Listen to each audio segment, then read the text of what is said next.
37名普通境外战场中排名第3的死亡，军功才有道，空间通道，出发。指望如何？加入一个看起来非常精英的小队。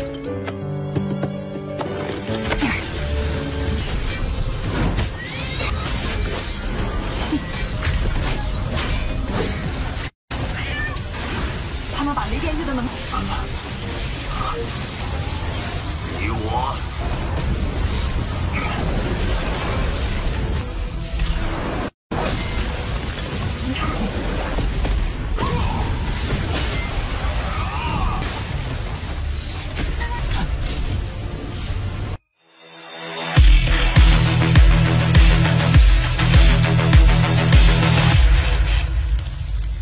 Halo semuanya, selamat datang di Ruang Sinema. Bagaimana kabar kalian semua? Semoga selalu sehat dan baik-baik saja.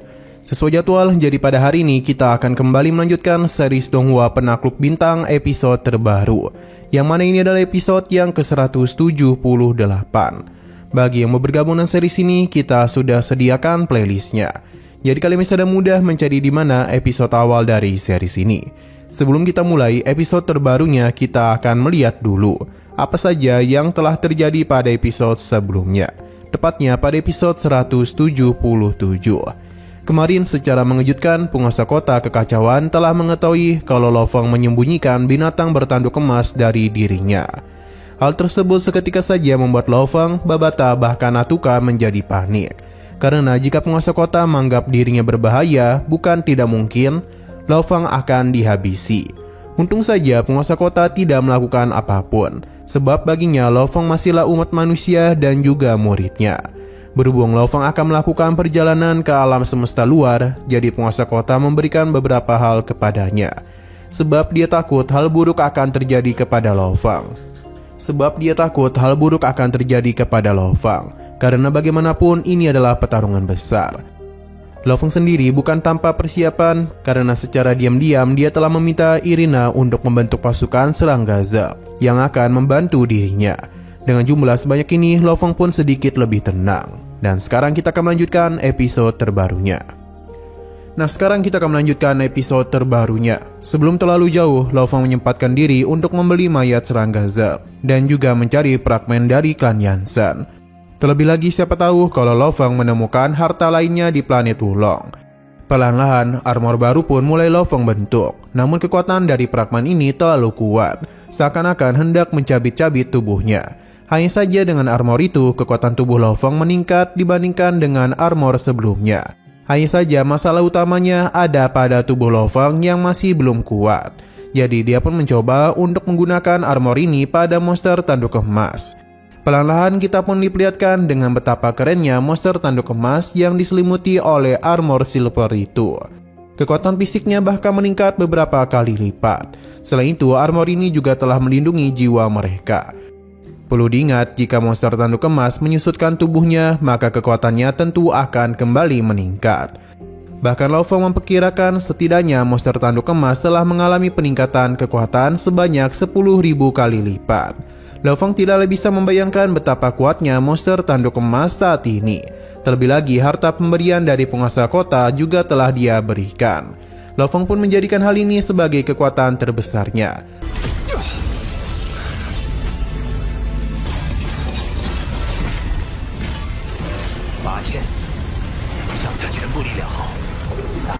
Sedangkan dia juga memiliki kekuatan lainnya, yakni para serangga Zek yang diciptakan oleh Irina. Dengan begini, kedua tujuan Lo Feng sudah tercapai. Kini dia sudah sangat siap menghadapi ekspedisinya. Pada akhirnya mereka pun tiba di Zhengniaoxin, sebuah benteng buatan yang total luasnya 1,28 juta kilometer. Ini juga merupakan pangkalan logistik utama di wilayah manusia. Sebagai bagian pejuang, Lo Feng memiliki titik teleportasi sendiri untuk memudahkan dirinya ke medan perang luar. Kini Lo Feng pun akan ke titik berkumpul bagi para pejuang lainnya. Di sana terdapat begitu banyak orang yang telah berkumpul. Selain itu, tempat ini juga sangatlah besar. Mereka diminta untuk menunggu di sisi area kiri untuk menggunakan mesin. sebab ratusan orang akan bepergian secara bersamaan. Sambil menunggu gilirannya, Lo Fong pun terus menunggu hingga pada akhirnya semua pejuang telah berkumpul. Mereka diminta bersiap untuk menuju ke medan perang yang paling kejam. Sebelum bepergian, mereka diberikan akses penuh pada jaringan alam semesta. Hal ini agar mereka bisa menghadapi musuh dengan mudah. Hal ini agar bisa membantu mereka menghadapi lawan. Di sini mereka juga memiliki pangkat, yakni prajurit konsisten biasa, pembangunan elit, dan jenderal pembangunan. Militer merupakan tempat yang memiliki kelas status yang jelas. Jadi para bawahan harus patuh kepada atasan. Penilaian pun akan dilakukan berdasarkan kekuatan yang mereka miliki. Satu persatu anggota pun telah menerima status mereka masing-masing. Namun sejak tadi hanya ada prajurit pembangunan biasa hingga elit. Sampai giliran Lo Fong yang mendapatkan pangkat jenderal pembangunan.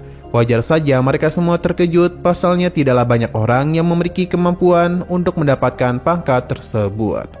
Selain Lo Fong, ada lagi yang mendapatkan pangkat lainnya. Tubuhnya sangatlah besar dan dia ini bernama Hise. Namun dari pandangan Lo Fong, pria ini setia dan juga jujur. Penilaian pun sudah berakhir, hanya 2 orang di antara 100 orang yang mendapatkan pangkat jenderal pembangunan. 61 prajurit pembangunan elit dan 37 prajurit pembangunan biasa. 11 tim akan dibagi untuk berada di wilayah luar umat manusia. Mereka akan menuju ke medan perang ke-7. Tempat itu tentu sangatlah luas, namun ada 100 pangkalan elang beku yang bisa mereka datangi. Mendengar tentang medan perang ke-7 membuat mereka terkejut. Pasalnya ini merupakan tempat ketiga yang disebut sebagai neraka bagi para pejuang. Rata-rata kematian bahkan sampai 96%, sebuah angka yang sangat tinggi. Namun prestasi yang mereka dapatkan juga akan sangatlah besar. Alhasil para prajurit pun menjadi tidak takut lagi. Kita lalu dibawa ke sisi luar, di mana perjalanan akan mereka lakukan dengan sebuah alat yang bernama lorong luar angkasa menuju medan perang ke-7. Pada akhirnya keberangkatan pun mulai para pejuang lakukan. Tidak lupa Lo Fong juga pergi menyusul rekan-rekannya. 37名普通境外战场中排名第3的死亡，军功才有高，空间通道出发。 Dalam perjalanan tersebut, kita dibawa ke sebuah tempat yang mana orang-orang di sana terlihat begitu santai. Bahkan ada yang bermain kartu dan melakukan hiburan lainnya. Ini wajar karena mereka tengah beristirahat. Sesaat kemudian mereka pun dikejutkan dengan kedatangan para rekrutan baru. Mereka juga diberitahu tentang 2 jenderal dalam kelompok tersebut. Mendengar hal ini telah menarik perhatian seorang wanita. Jadi setelah sang utusan pergi, orang-orang yang tadi bersantai pun segera bertindak untuk mengajak Lo Fong berserta pria ini untuk bergabung dengan kelompok mereka. Seakan-akan tidak peduli dengan para anggota lainnya. Di saat yang lainnya tengah berebut, gadis tadi pun muncul untuk menyingkirkan mereka sebab dia yang mengajak Lo Fong bersama Yese untuk bergabung dengan tim kecantikannya. Dia yakin ini adalah pilihan yang tepat. Lo Fong hampir saja terjebak dalam teknik penggodanya, sedangkan Yese sudah tenggelam ke dalam teknik tersebut, termasuk juga dengan Babata. Ia tahu gadis ini berasal dari klan penyihir karena memiliki kemampuan ilusi yang kuat. Atuka bahkan tidak bisa menahan dirinya. Untung saja Lo Fong menyadarkan pria ini dan menanyakan apakah gadis itu bersungguh-sungguh mengajak mereka bergabung ke timnya.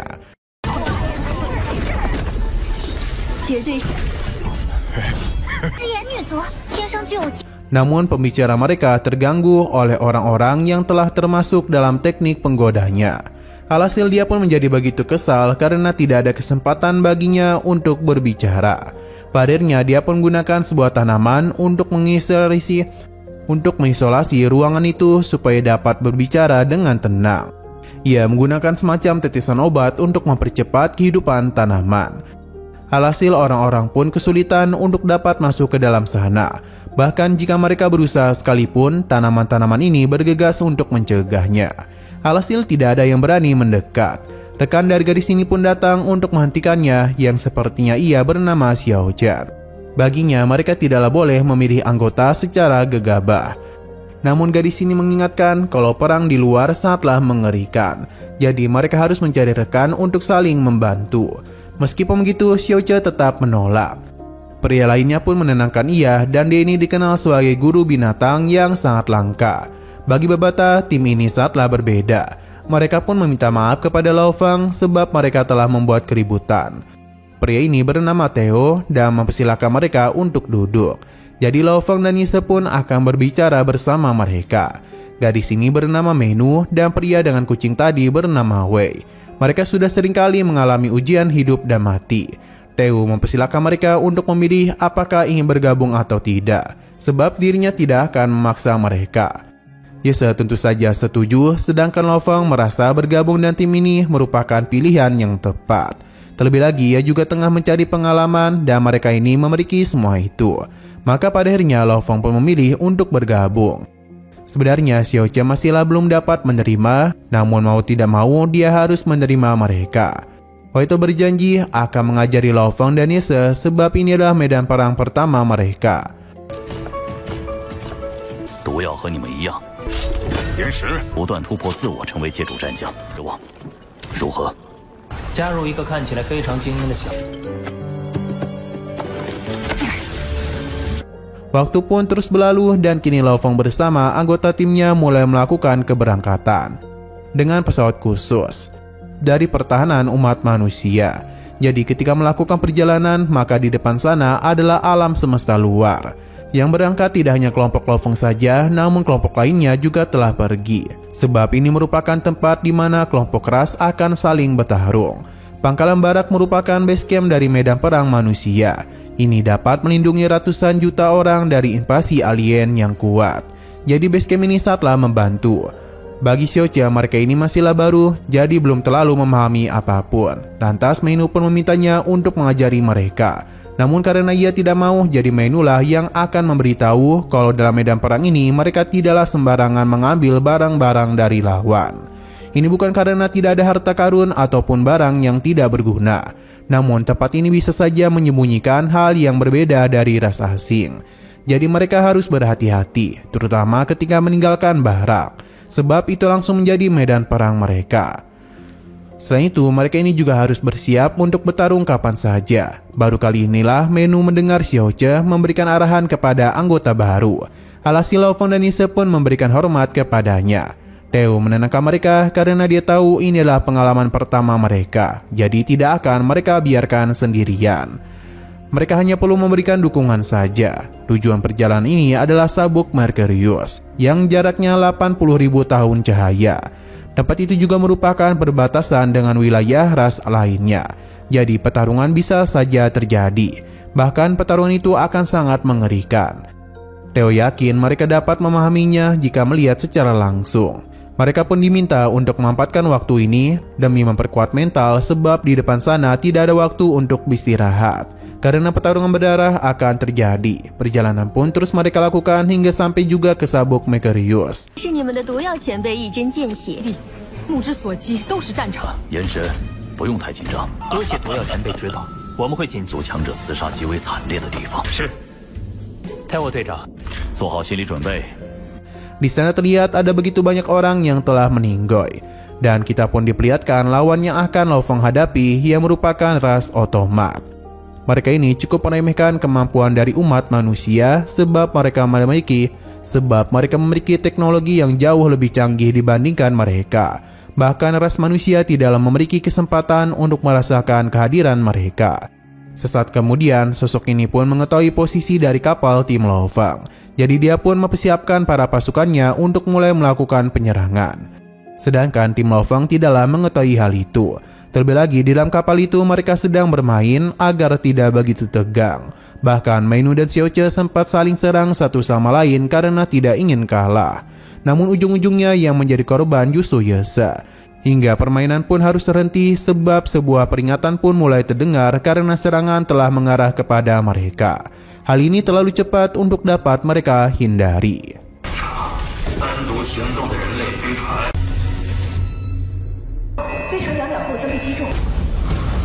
Lao Feng bersama yang lainnya dikejutkan oleh sebuah serangan yang tertuju langsung kepada pesawat mereka. Namun sayang sekali hal itu sudah tidak dapat mereka hindari di waktu yang tepat. Ini pun mengakibatkan pesawat mereka harus mengalami benturan yang cukup keras. Beruntungnya Lo Fong bersama yang lainnya masihlah selamat. Mereka segera keluar dari pesawat untuk berhadapan dengan lawan yang sudah menunggu mereka. Lo Fong bersama yang lainnya pun segera menggunakan masing-masing armor mereka, karena bagaimanapun ini bukanlah pertarungan biasa.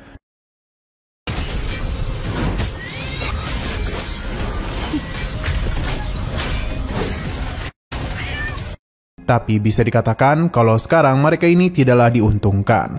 Pasalnya tiba-tiba saja muncullah sebuah laser yang mengeluarkan penghalang kepada mereka dari berbagai sisi. Ini merupakan pengurung guntur. Mereka sadar betul kalau ini pasti merupakan ulah dari sosok kuat ras otomat. Ini bukanlah ancaman sembarangan dan bisa saja musuh memiliki serangan kejutan. Lo Fong bersama yang lainnya mencoba mencari jalan keluar.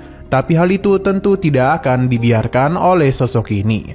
Dia pun segera mengirimkan pasukannya untuk melakukan penyerangan.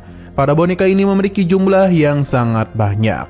Tapi walaupun begitu, mekanisme dari boneka ini tidaklah begitu fleksibel.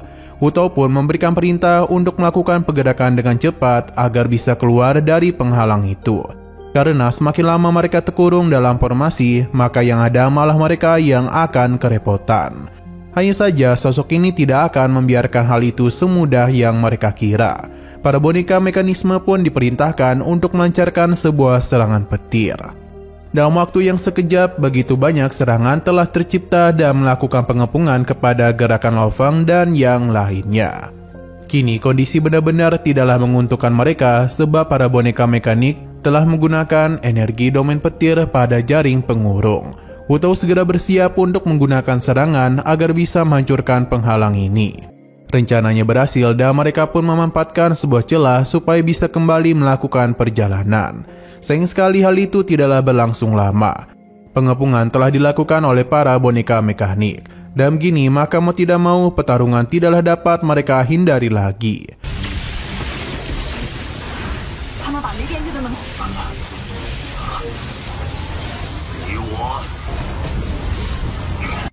Lo Fong bersama yang lainnya tidaklah takut meskipun lawan kali ini memiliki jumlah yang berkali-kali lipat jauh melampaui mereka.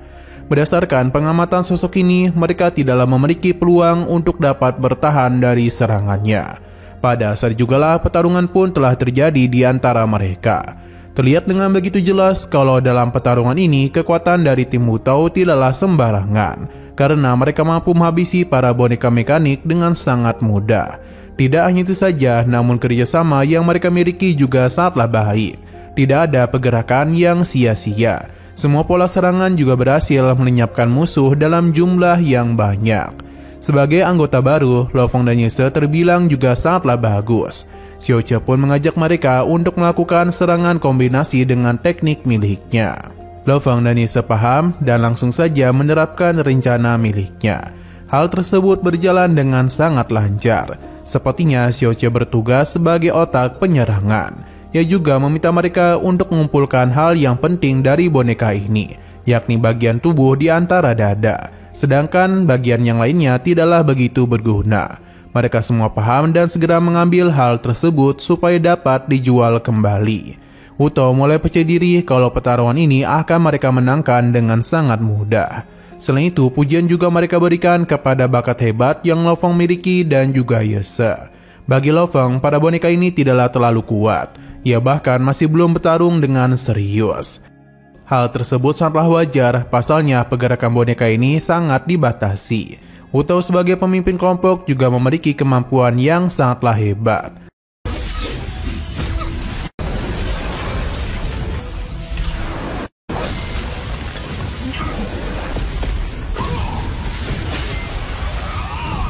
Akan tetapi, jalan pertarungan seketika saja mulai berubah di saat boneka mekanik diganti dengan jauh yang lebih besar. Sosok ini sengaja memisahkan Wu Tao dari kelompoknya, karena dia tahu Wu Tao merupakan sosok yang sangat menakutkan. Penyerangan pun langsung saja diarahkan agar dapat menghabisi Wu Tao. Sedangkan Xiao Che sadar betul kalau mereka ini bukanlah boneka kelas 19, melainkan kelas F yang sangat mahal. Bahkan serang Wutao barusan Masila belum dapat menghancurkan para boneka ini. Sedangkan Lo Feng sendiri mencoba mencari tahu titik lemah dari para boneka mekanik. Ia sadar kalau boneka kelas 19 menyerap kekuatan petir agar dapat disalurkan ke boneka kelas F. Ini sengaja agar 3000 boneka tersebut melakukan pengepungan kepada Wutao.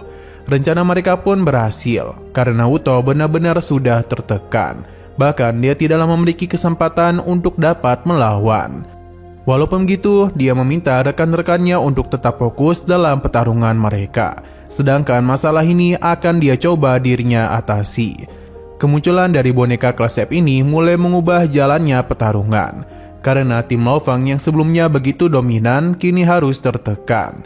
Para boneka ini juga memiliki kekuatan domain yang sangat kuat. Terlebih lagi, tenaga mereka tidak akan pernah habis karena selalu diisi ulang oleh boneka kelas 19. Xiaoche yang mencoba untuk membentuk penghalang pun mulai dihancurkan oleh para boneka. Alhasil, Xiaoche pun tidak dapat bersembunyi dan harus terkena serangan. Sedangkan Lo Feng juga tengah terkepung dari berbagai sisi.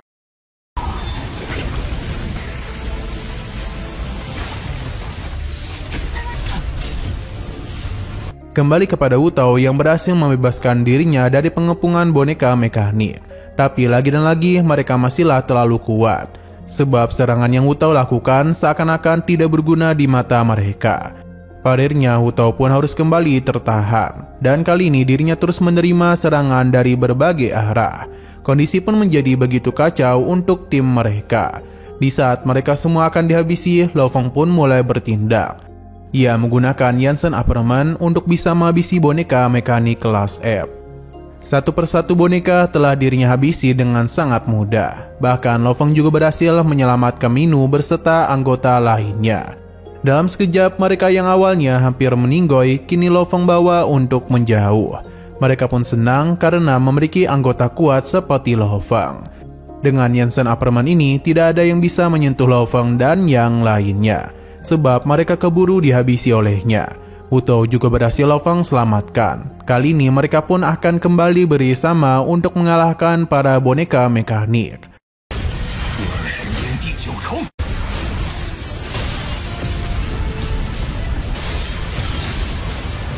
Sedangkan sosok ini saatlah terkejut dengan apa yang terjadi.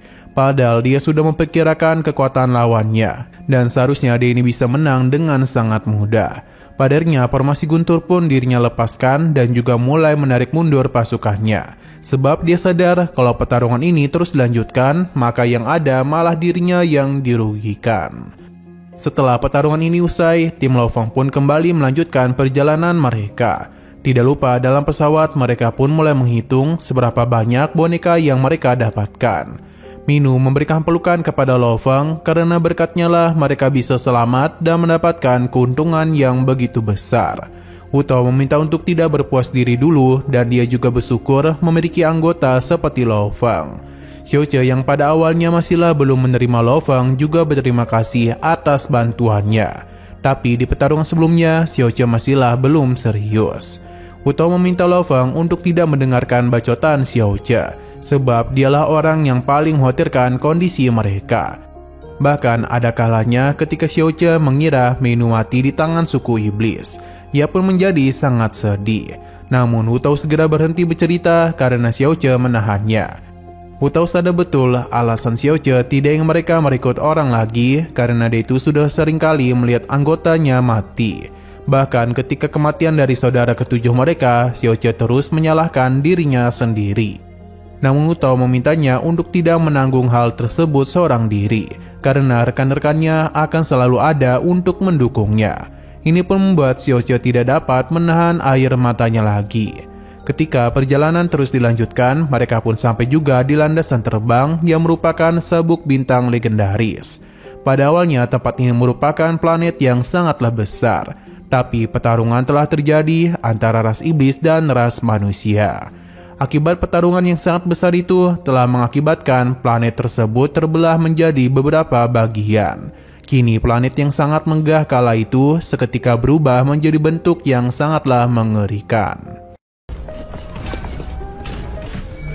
传说最新波及化问，最终最近带的各类天体极为密。 Beberapa benda di planet ini memiliki kepadatan yang bagus, jadi cocok dijadikan sebagai tempat persembunyian. Mereka harus berhati-hati ketika melintasi medan ini, karena bisa saja mereka terjebak dengan serangan musuh.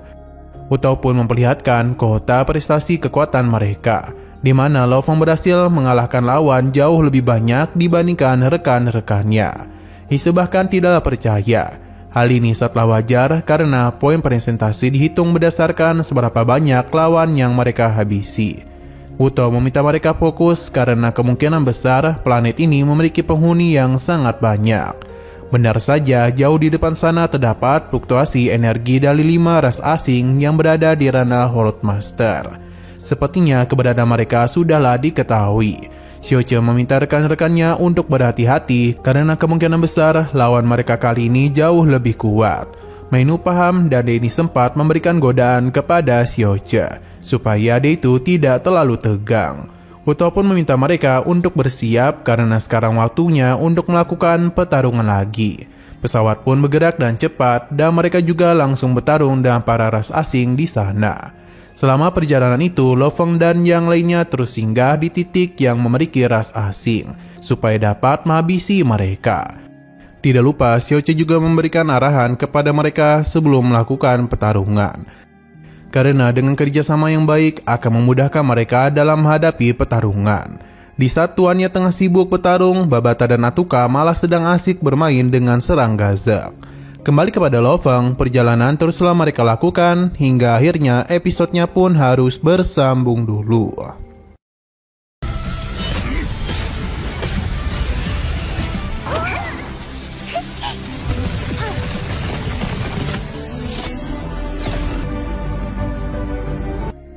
Nah, sayang sekali lagi seru-serunya, episodenya pun harus bersambung dulu. Namun sebelum kita akhiri, seperti biasa kita akan melihat preview bagian selanjutnya.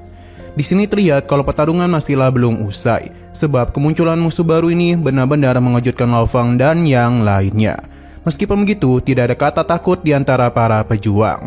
Mereka dengan sigap akan kembali melakukan pertarungan, meskipun itu harus menguras begitu banyak energi mereka ataupun membahayakan nyawa mereka. Sepertinya Xiaoche memiliki dendam emosional kepada lawan kali ini, karena dia itu terlihat menggunakan seluruh kemampuan miliknya untuk dapat mengalahkan sosok tersebut.